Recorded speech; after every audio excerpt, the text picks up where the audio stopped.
Hi, welcome to Raqs Talks. I'm Perizaad. I'm Faizeh. And we are live this week discussing why belly dancers and artists in general need benefactors. And we're gonna just the camera. Okay, yes. Here we go. Now it's for us.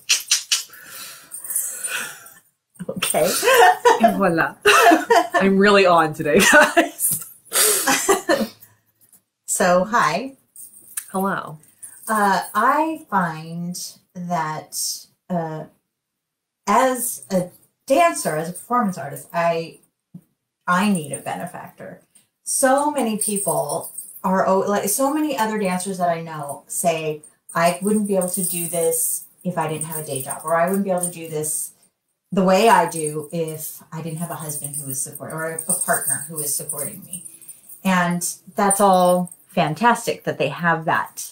But that's not something that every artist has, is a day job or a partner who can support them.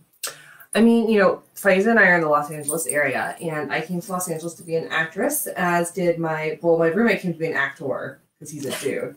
But we came to act, and, you know, the longer we've been, I mean, we came down in 2015, and the longer we've been here, the longer we've, you know, the more we've realized that there was a myth that was sold to us from the 90s that you could work part-time as a waiter or waitress and like totally be fine as an actor. We came down here and we got those jobs that would allow flexibility in our schedules. And of course they didn't, because we actually ended up needing to work full-time, 40 hours a week at least, at both jobs, his job and my job, in order just to make rent and pay bills. Not to mention the fact that acting classes like are considered a steal at $300 a month now. Headshot sessions are like $300. That's a steal if you get 3 looks. And then of course agents, etc. So it's just, and the people that we've seen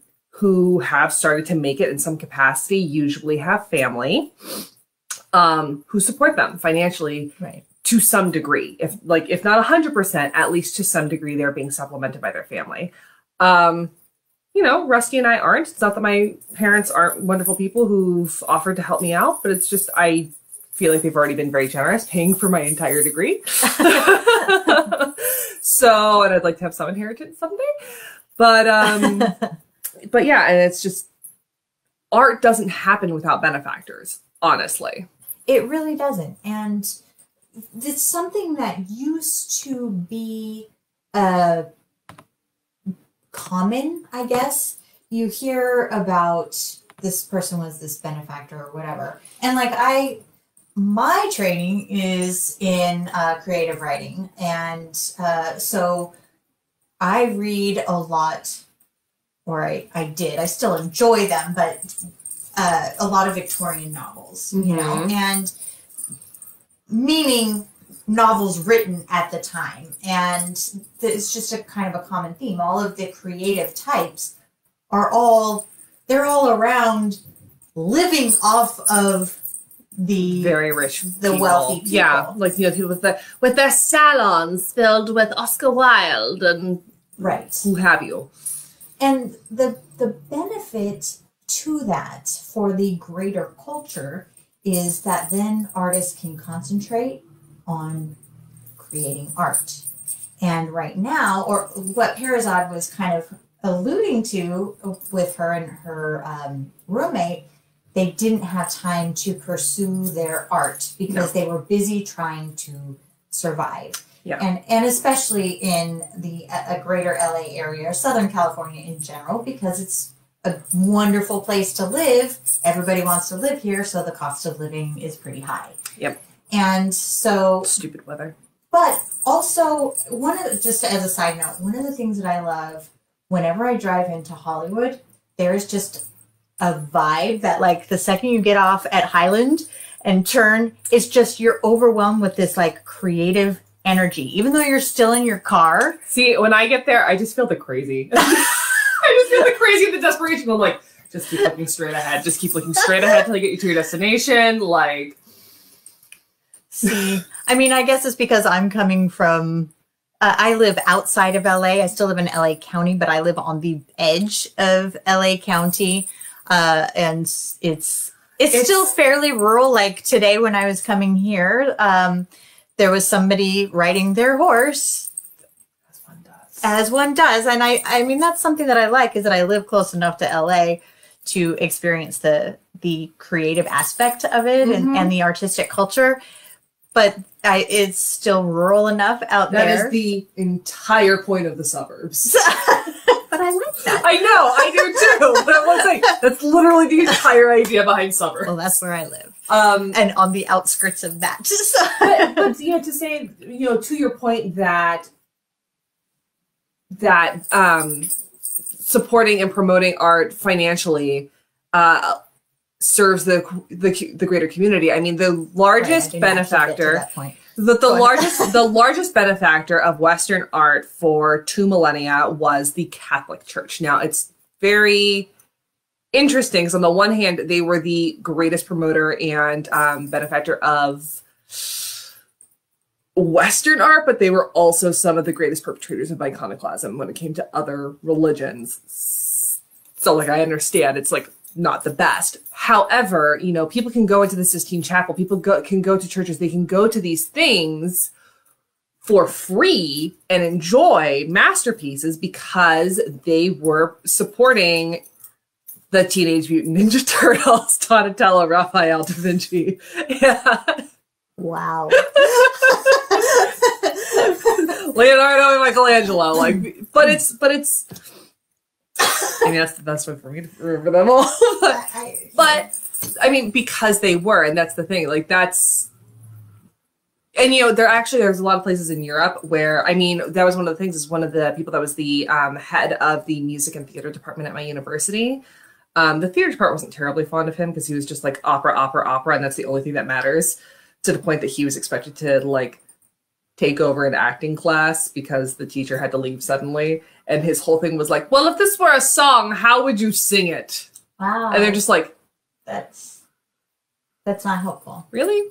But he had worked at an opera in Germany. And when he was working in Germany, he was a city employee. Straight up. Artists were subsidized to that degree that he had a full living, livable, not just I eat ramen in my paid for apartment. He could actually go out, have nice dinners, enjoy his freaking life as a fully subsidized artist. That is something that doesn't happen here in the US. In Australia also, they support artists. That's a job that you... Right. Whereas here in the US, I mean, we do have... Paid by the government, so... What is it called? It's not NAFTA, but it's the National Arts... where you can write in for grants. Right. National Arts Council. I don't remember what it's called. Yeah. Clearly, I've never written a grant to them. Otherwise, I definitely know who they were.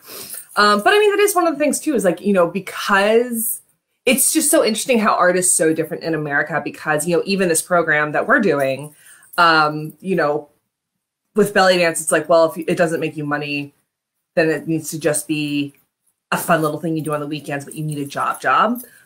With editing, because I've gotten pretty okay with editing, people are now coming to me for paid gigs, and I'm just I don't have an MFA in editing, so I have a hard time accepting money for that. And it's just the idea that things have to be monetized. Things have to be monetized, but not even just that things need to be monetized, but that you have to kill it. You have to hustle for it. Oh, yeah. To the point that grant writing is now a class in universities that aren't required by arts degrees, but are highly recommended as electives. Right. It's crazy. The idea that you're going to, if you decided to have an arts degree, that you need to be taking a class that's specifically about writing grants, because you're going to have to beg money your whole life. And I mean, there's a girl who's in my BFA, my acting BFA, who does it. And she gets the grants, and she's great. And we're Sierra, can you help us? Right. But here we go. Cultural ambassador is a professional. Yeah, I mean, Kat does True do that? Because I mean, he is basically a professional storyteller. He's incredible. Our friend Kat Allen, her Who partner, you saw on episode yes, 4 or something like yes, the lovely Kat Allen from the very popular episode about fat chance belly dance style and learning.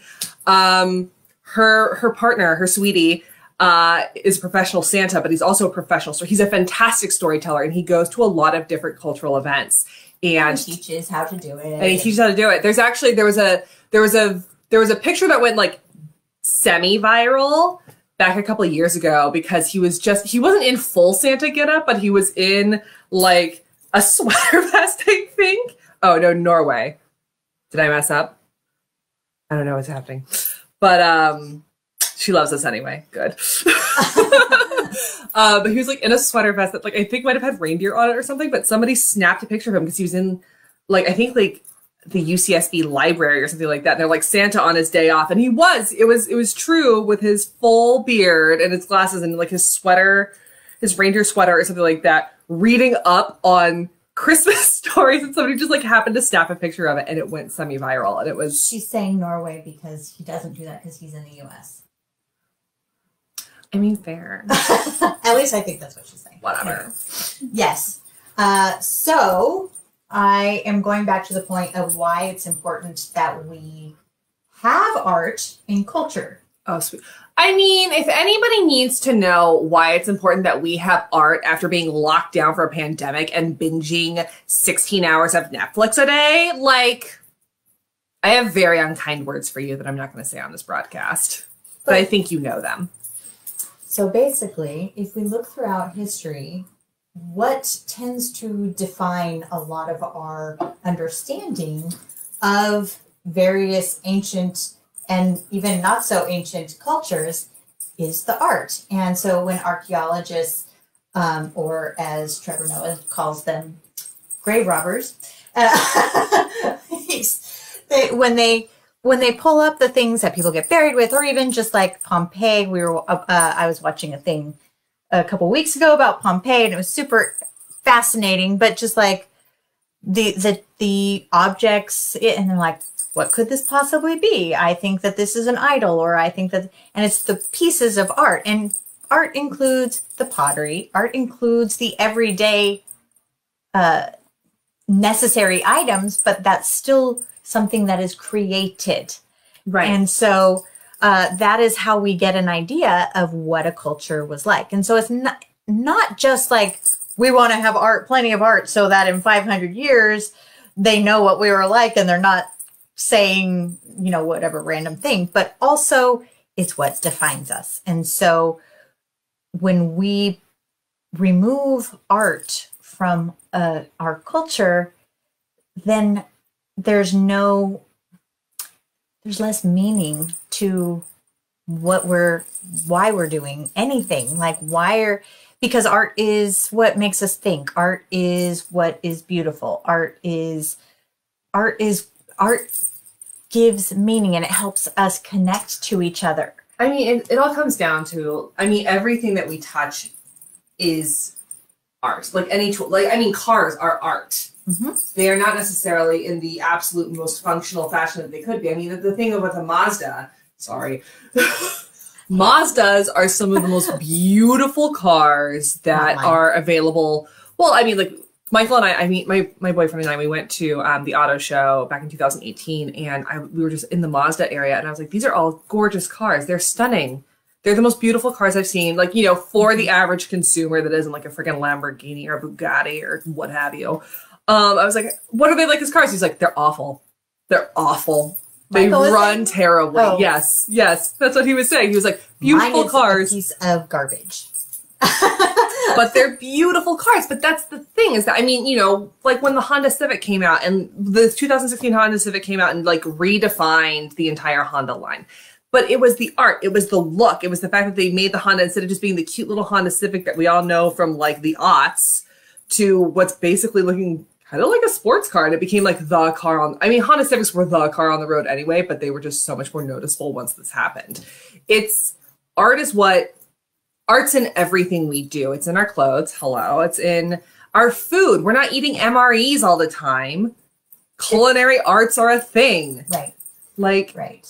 And the point is that all of the arts that we have mentioned in this portion are all consumable. They all cost money. I exchanged money for this. I exchanged money for this. I exchanged money for this. But great works of art, such as the Sistine Chapel, anybody can go in and consume regardless of pay. But that is only available because the Catholic Church subsidized and commissioned. Exactly. Well, this leads to something else that I was thinking about, and that is how we have kind of, because there are websites where artists can put up their work, like Patreon or OnlyFans or whatever. I mean, that's still art. Sure is. But at the end of the day, even those which are being marketed as kind of this benefactor, like, here, for $1 a month, you can support my art. But at the end of the day, you still have to produce the content for the consumer. And so when it becomes just a consumer exchange, then it's no longer about the creativity of the artist. It's about the recipient, what the recipient wants to consume. And so it's kind of like what we were talking about, just what we touched on a little bit with Sarnay, which you should keep an eye out for. That'll be in December. That when there's a difference when it comes to dance between art, or there can be a difference, I should say, between art and entertainment. And so you guys know that one of my big things is, Dr. Robin Friend, when I was taking classes with her for classical Persian dance a long time ago, one of the things that really, really resonated with me, she said, why was it you and then it's suddenly me? I don't know, because that was actually somebody I know. Oh. So I don't know what that was. I don't think my Aunt Margaret's calling you. We're getting phone calls. Sorry.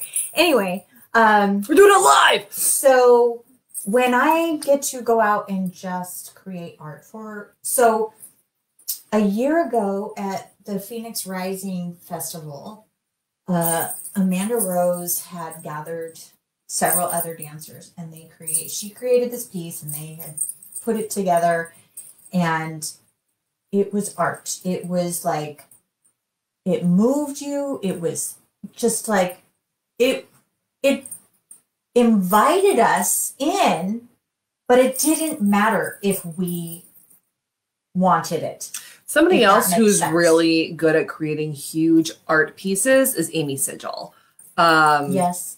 Her stuff is, because she really made, I feel like she really made her brand, not just off of ITS, but doing those really fun party pieces, like the set that she did back in, I think it was 2009 with the Speed Racer and the combat thing. It's a fun piece. It's a little bit naughty. It's a little bit cheeky. It's really fun.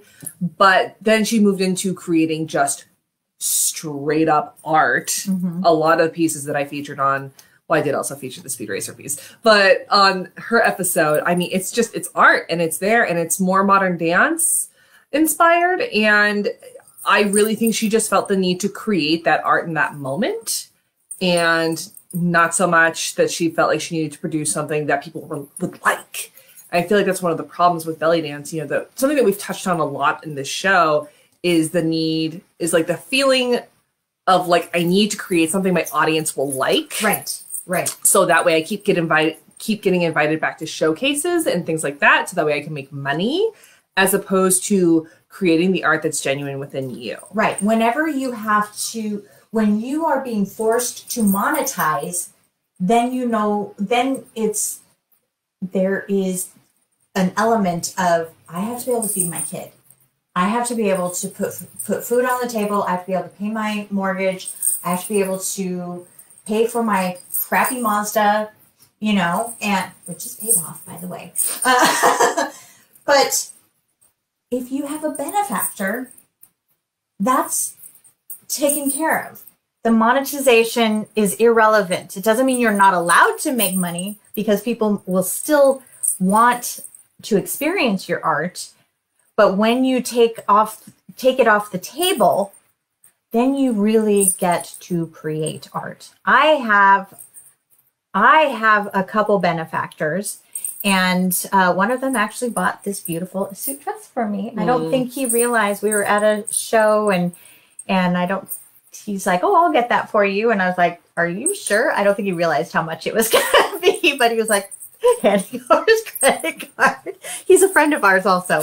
Anyway, he's the best. He sends me a check every month. And I didn't know that. Yep. He sends me a check every month. And here's the best part. Whereas with Patreon, you say, okay, for $5 a month, these are the things that you will receive. And it's still consumer based. What Philip requires from me is that I continue to grow my art. So I use the check. I use the money that he sends to me. It helps pay for my studio rentals sometimes. Sometimes it helps me pay for workshops that I wouldn't otherwise be able to afford. It helps with new costuming, which if you're a gigging dancer, you need to keep that circulating. You know, it helps with things that help me create the best performance that I can. And I've been able to grow a lot. Aside from my own personal hard work, I've been able to grow because I've been able to continue my education thanks to him. And so that's why it's important. And the only benefit he gets from that is sometimes he gets to come and watch me dance. He gets to watch my students dance, because sometimes that check that he sends me is keeping me teaching classes, because Lord knows I'm not making any money teaching, and I wasn't even before the pandemic. and so he gets to continue to enjoy that, and it gets to be what I want to create. And so that's so wonderful and helpful. And then when I do the Licensed to Sigil showcases, he pays for the rental of the room so that I can split up all the money and pay the dancers. So I am not the only person for whom he's a benefactor. But because I'm the one that introduced him to belly dance in the first place. So I and half his friends, because every belly dancer in SoCal knows who Philip is. Yes. We adore him. Yes. If you ever watch any videos on my channel, on my YouTube channel, and you hear, woo, that's Philip. Or something funny happens here. That's also the Philip. Best laugh. He's the best guy. Like, we adore him. Yes. He's pretty rad. Yep. But I mean, I know that our show is mostly two belly dancers. So I guess what we're trying to say is get yourself a benefactor. Well, it's not even just, you're right, this is mostly belly dancers that are watching. But if you're not a belly dancer, I encourage you, or even if you are, but you have, you're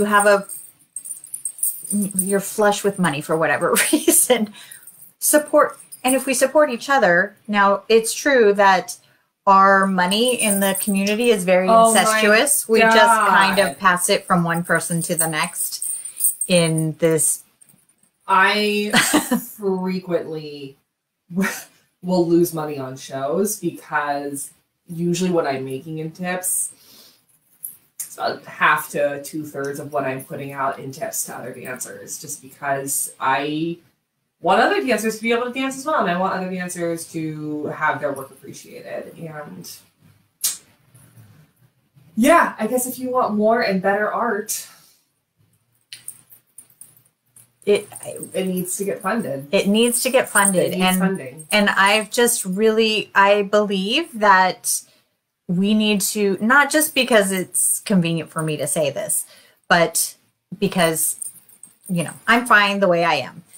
But if people want, we need to return to the day when artists had benefactors. Yeah, I mean, and all they had to worry about was creating their art. They didn't have to worry about how they were gonna pay their bills, and they didn't have to worry about. I'm usually my own benefactor. Let's put it in those terms. I normally, when there's not a pandemic on, I work full time. I'm trying to get back into that. But so far, because I work full time, and a lot of the times for the last 2 years, I've had a hellacious commute. I wasn't creating a lot of art. Not my own art. I was able to, like, when somebody else had all the creativity and then I just had to execute it and look real good while I did it. That was fine. That's about what I could do. But I could not create my own art. I was able to execute other people's art. I could not create my own art because I was so tired and I was so busy and I just didn't have time. Because of the pandemic, basically the government has been my benefactor for this last 9 months. And you have this show. Like, we have this show because we've had time to do these interviews. Well, on our dance, our interviewees have had time to speak to us. And, I've had the time to edit and put these up. She's had the time to schedule all of the interviews and to do all the social media for this show. We've been producing the Raqs Talk Spotlight every week. That's every 2 weeks. Every 2 weeks. Which this week is Nicole Fayrouz. Which will be fantastic. Nicole Fayrouz this week, 7 p.m. Pacific Standard Time, Friday. But we've been able just had to be weird about it. Sorry, guys. But we've been able to do this because I've had time to create art because somebody is basically paying for my art right now. I have also been applying full time for those of you who think that. I have an interview tomorrow. And if you know of a good job, she's very capable. I taught myself editing and I only cried for a week. But anyway, but I've been able to create this art. I've been able to participate in this art and other people's art and the stuff that you've seen me doing the last 9 months because somebody has been my benefactor, and it's been the government because I've had time. Because when I am my own benefactor, I'm hustling for money and paying bills, and I don't have time. And then it turns into the monetization of it instead of just the creation of art. And that's just, it's kind of tragic. It's sometimes... It makes me sad because I wonder, a lot of times I listen to my friends' music that they, like in their bands and stuff like that. And, they go, that goes away for whatever reason. Or it's just, they just do their Monday night show every week or whatever. And that was my husband. I was going to say, I'm like. But, the whole world is not going to hear any of those songs, and some of the songs with some of the people that I really care about it's brilliant. And it's not just because I love them that I think they're brilliant. They're just like, it's actually very good. It's actually really good. And the whole world's not going to hear it because, my husband has to go back to being a teacher, or whomever has to go back to being a salesperson, or has to go back to being, all I can think of, all the musicians I know are teachers. There's a very, her character is annoying, but there is a very good depiction of the artist struggle in a Netflix show called Hintified. It's about the gentrification of Boyle Heights, and it focuses on this one family, and one of the cousins is a very talented artist, but she's just trying so hard to just be an artist, and like the misunderstandings and the pressures that come with that from her mother being like, I work this job, like why can't you work a job? Help me pay rent. You're 18 now, da da da. And she's like, but I am an artist, I do have a job. I'm an artist. And she's like, okay, but like, cool, so you paid me in leftovers for the catering. Let me see if our landlord will accept leftovers from catering. Like, and it's that struggle. And she finally does get a benefactor. And then there's a very interesting conversation about what are the motivations behind benefactors. But and this is my point: is you need to be a benefactor who just wants to support art. And it's fine if it's that specific person and you really appreciate that person's specific art, but it can't be transactional because that already exists. National Foundation for the Arts, I think is what it's called. Jesus. Okay. So that's I have to know. I think you're right. And that's, you know, kind of, this is not a plea for you to, you know, go over to our Ko-fi account and become our benefactor. It's not. We won't mind. But National Endowment of the Arts. National Endowment of the Arts. Why was that so hard? NEA. Why was that so hard? The NEA. Anyway, but it is... Clearly we've never written them. It is really more just a challenge to think, because I know when Patreon first started and people were like, oh, you should go join that and everything. And it's like a step in the right direction, but it's still super transactional. I feel like Patreon, you know, us having to create Patreons for art is a little bit, it's in the same vein, though not as critical to human existence as people having to create GoFundMes for medical bills. It's something that I firmly believe healthcare is a human right. That's our timer. We've been here for 30 minutes. I believe that healthcare is a human right, and that the countries whose governments are subsidizing them and they pay like, they pay less than what we they pay way less. They pay like maybe like, I think Ecuador pays like $70 a month or something like that. And they have, if they get like mangled in a car accident, they're first of all, they're not having to continue to pay a very high premium that will go up because there was an issue. And then also the medical bills that the thing didn't cover. But it's one of those things as well. We do have a National Endowment of the Arts in this country. It's just very rarely used. It's very underfunded. Hello, sun. Thanks for coming out and lighting us finally. Oh, there, that looks good. And then it went away. But, you know, I'm just going to say it. Just, okay. America spends twice as much. I believe it's twice as much as the next 5 countries combined on defense. Oh, I see where you're going. Mm-hmm. And not on education, not on arts, not on healthcare. So if you don't have the money to fund us, great. Please vote in people who believe that art is a necessity. If you've ever gone to a museum, if you've ever been able to get into a museum or a city park or a building for free that had beautiful art that's esteemed you for it, if you've ever been able to go to the Getty or something like that, where you were able to walk in and see beautiful art from all over the world for just a parking reservation, it's because the Getty has benefactors. But anybody can go and see it. And that's how art should be. It should be that anybody can go and see it. Yes. However, the artists who create it need to eat. So, indeed. Until we can get our government on board with subsidizing, valuing and subsidizing art. I mean, they subsidize. Our cultures subsidize the things that they value, and so it would be wonderful if our culture valued education and healthcare and art and infrastructure. And there's a lot of things that would be great if, but yeah, that's, I was thinking something while you were talking and now I don't remember what it was. It was something to do with the Getty. Anyway, I don't remember, and that's I wish there were more museums like that, because I mean the Getty's fantastic because I mean they're constantly changing the Oh, I know what it was. Sure, go for it then.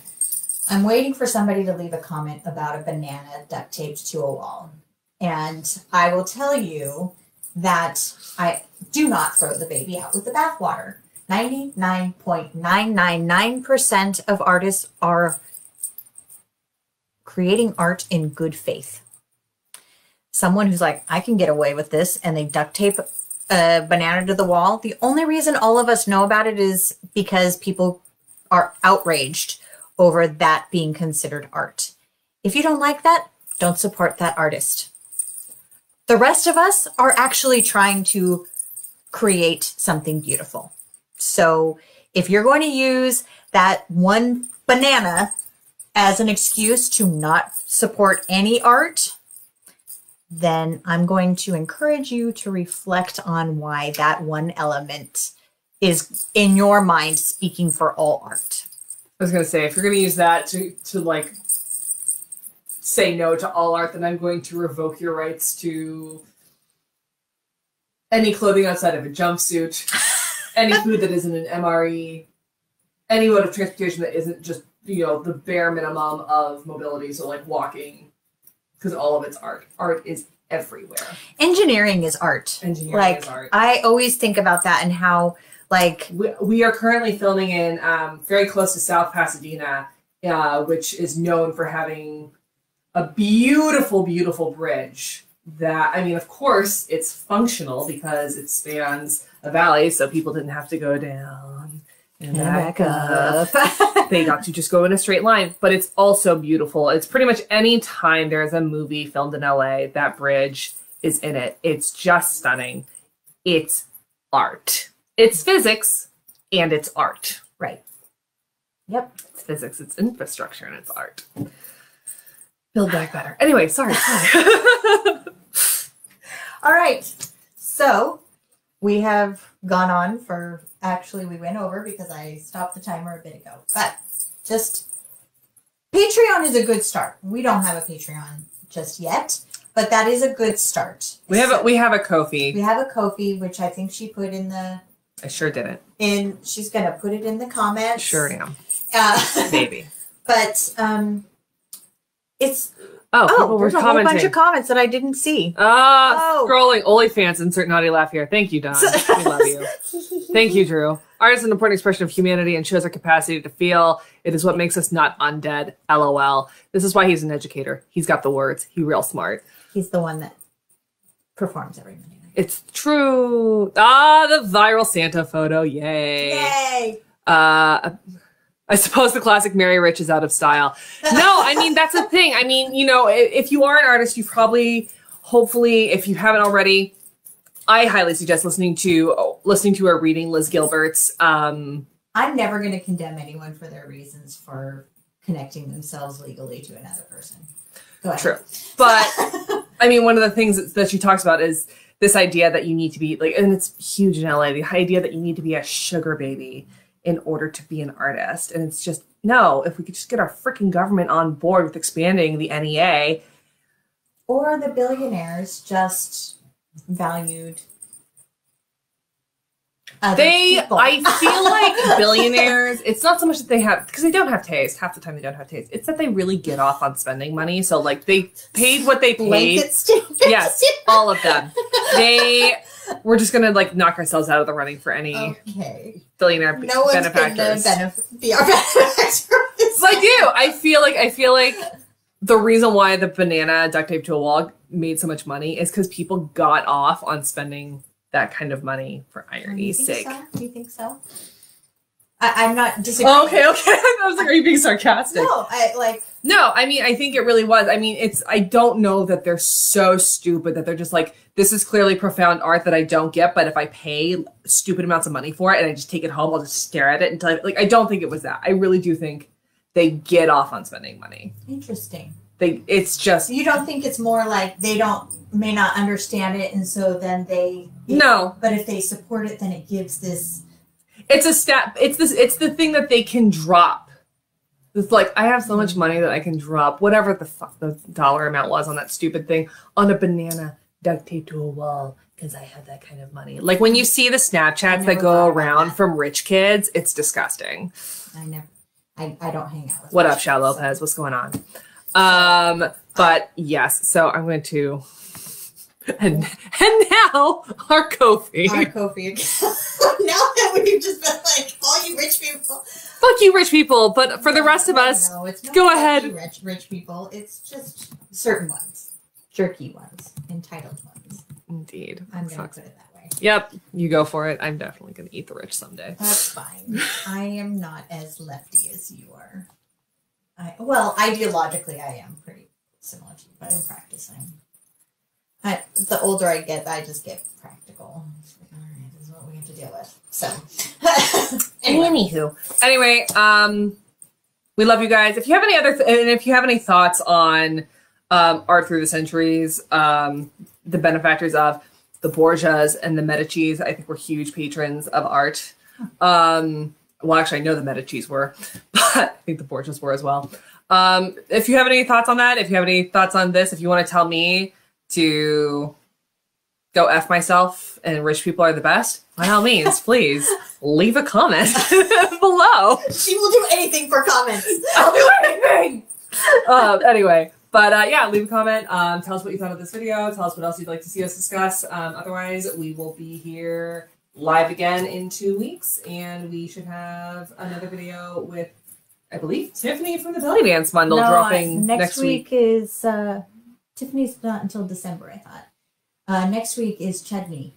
Oh, word. Chudney rocks. Who I don't know her, or I didn't know her before I interviewed. She's just lovely. We interviewed her about 2 weeks ago, I'd say, and I was so glad that I got a chance to talk with her because she's just fantastic and beautiful and kind. And anyway, sorry, I'm like.